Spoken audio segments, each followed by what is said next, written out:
NFL executives rip Arizona Cardinals for Kyler Murray decision. The Arizona Cardinals have quietly become one of the most criticized teams this offseason, and it all centers around how they handled Kyler Murray. On the surface, moving on from a franchise quarterback isn't shocking in today's NFL. Teams reset, timelines shift, regimes change, but according to multiple league executives, this wasn't a calculated rebuild. It was a baffling overcorrection, and the criticism cuts deep. First, let's understand the core issue.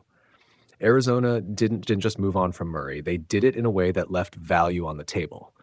Despite still owing him $38 million in guaranteed money, the Cardinals chose not to explore every possible path, whether that meant keeping him for one more season or trading him while absorbing part of the contract. To executives around the league, that's the real problem. One anonymous executive essentially summed it up. This isn't a roster good enough for money to be the deciding factor. Saving $19.5 million in future guarantees sounds responsible on paper.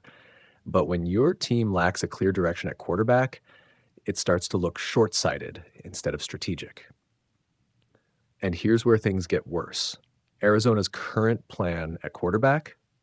A competition between Jacoby Brissett and Gardner Minshew under new head coach Mike LaFleur. That's not a bridge plan. That's a placeholder.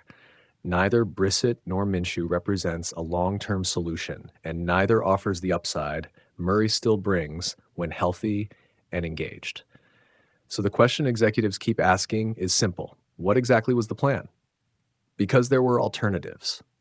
Multiple executives pointed out that Arizona could have kept Murray for one more season and reassessed later, traded him while eating part of his contract, flipped him for even mid-round draft capital clearly. Even a third-round pick, as one executive noted, would have justified the financial risk. Instead, the Cardinals essentially chose a clean break with no meaningful return.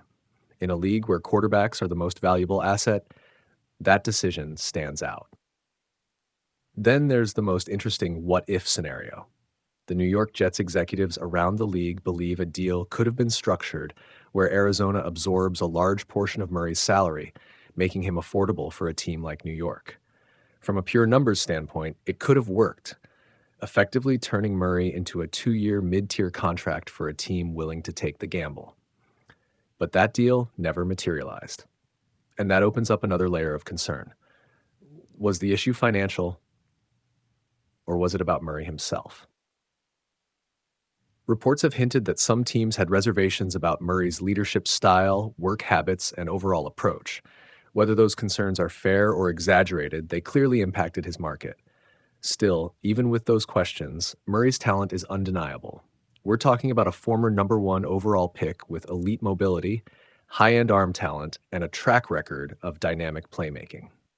Players like that don't just disappear from the league. They get repackaged, reevaluated, and usually reacquired, which is exactly what happened. Now, Kyler Murray lands with the Minnesota Vikings on a low-risk deal, and suddenly the narrative shifts. Minnesota gets a high-upside quarterback with minimal long-term commitment. Arizona gets questions, a lot of them. Because in today's NFL, rebuilding isn't just about moving on from players, it's about maximizing value at every step. And that's where the Cardinals are being criticized the most. They didn't just move on from Murray, they moved on without leverage, without a clear successor, and without extracting meaningful assets in return. Maybe this reset works. Maybe the Cardinals find their quarterback of the future in the next draft. But right now, from the outside looking in, this doesn't look like a master plan. It looks like a team that wanted out and didn't fully think through what comes next.